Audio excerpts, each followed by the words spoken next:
മലയാളത്തിൽ നിന്ന് ഒരു ഹൊറർ പടം OTT റിലീസ് ചെയ്തിട്ടുണ്ട്. എബനസർ അങ്ങനെയാണ് തോന്നുന്നു ഈ സിനിമയുടെ പ്രൊനൗൺസിയേഷൻ, എനിക്ക് കറക്റ്റ് ആയിട്ട് അറിയില്ല. അൽ നാസർ എന്നൊക്കെ പറയുന്ന പോലത്തെ ഒരു പടം.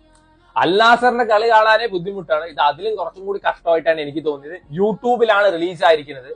ഈ സിനിമയിൽ കുറെ കമന്റ്സ് ഞാൻ യൂട്യൂബിൽ കണ്ടു. അതായത് this movie will haunt you, ഉറങ്ങാൻ സമ്മതിക്കില്ല, പേടിപ്പിക്കും, ഭയങ്കര ഡിസ്റ്റർബിംഗ് ആണ് എന്നൊക്കെ. അതുകൊണ്ടാണ് ഞാൻ ഈ സിനിമ ഇരുന്ന് കണ്ട് ഏകദേശം 1 മണിക്കൂർ 19 മിനിറ്റുകളും, അതായത് 79-80 മിനിറ്റ് എന്തോ ഉള്ളൂ ഈ പടം. ഞാൻ ഇരുന്ന് കണ്ടു. കുറെ പിള്ളേരാണ്, പുതിയ പുതിയ യങ്സ്റ്റേഴ്സ് ആണ് ഈ സിനിമയിൽ അഭിനയിച്ചിരിക്കുന്നത്. 160 കൊല്ലം പഴക്കമുള്ള ഒരു വീടുണ്ട് ആ ഇതിലത്തെ നായികയുടെ അച്ഛന്റെ. അപ്പൊ അത് വിൽക്കാൻ വേണ്ടിയിട്ട് നായികയും കൂട്ടുകാരും കൂടി ഇങ്ങോട്ട് വരികയാണ്. ഈ കൊച്ചാണെന്ന് 10-30 വയസ്സുണ്ട്. ഒരിക്കലും ഈ വീട്ടിലോട്ട് വന്നിട്ടില്ല. അതായത് 10-30 കൊല്ലമായിട്ട് തുറക്കുക, അടക്കി, വൃത്തിയാക്കുക ഒന്നും ചെയ്യാത്ത ഒരു വീടാണ്. ഇന്ന് ആ വീട്ടിലോട്ട് വരുമ്പോ ഒരു 2 കൂട് മെഴുകുതിരി പോലും മേടിച്ചിട്ട് വരാൻ ബോധമില്ലാത്തവരാണ് ഈ സിനിമയിലുള്ളത്.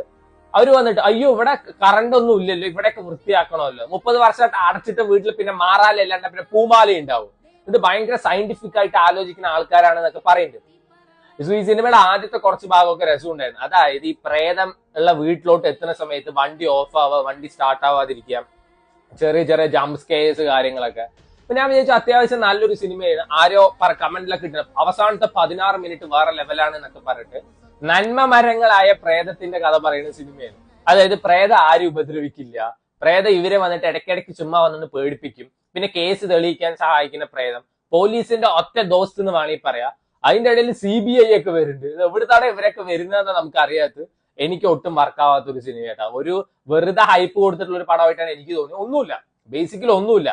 ഇതേപോലത്തെ ഒരു വീടിനെ ചുറ്റിപ്പറ്റി നടക്കുന്ന ഒരു സിനിമയാണ് ഭൂതകാലം. പക്ഷെ അത് പ്രസന്റ് ചെയ്ത രീതി എങ്ങനെയാണെന്ന് വെച്ചാൽ കണ്ട് തീർക്കാൻ തന്നെ ഭയങ്കര ബുദ്ധിമുട്ട്. അത്രയും ഹോണ്ടിങ് ആയിരുന്നു ആ സിനിമ കാണാൻ. ഞാൻ പേടിച്ചിട്ടുണ്ട്, സീരിയസ്ലി ഞാൻ ഭൂതകാലം കാണുമ്പോൾ പേടിച്ചിട്ടുണ്ട്.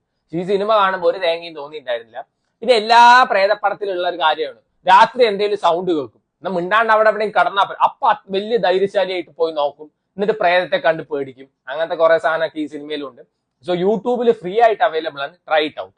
പിന്നെ വേറൊരു സിനിമ ഇറങ്ങിയിട്ടുണ്ട്, തെലുങ്ക് എന്നുള്ള ഒരു ത്രില്ലറാണ്. 28 ഡിഗ്രി സെൽഷ്യസ് എന്നാണ് സിനിമയുടെ പേര്. നമ്മുടെ നവീൻ ചന്ദ്രയുടെ പടം. നമ്മുടെ കോട്ട് സിനിമയിലില്ലേ വക്കീലായിട്ട് അഭിനയിച്ചില്ലേ പ്രിയദർശി, ആളും ഈ സിനിമയിലുണ്ട്.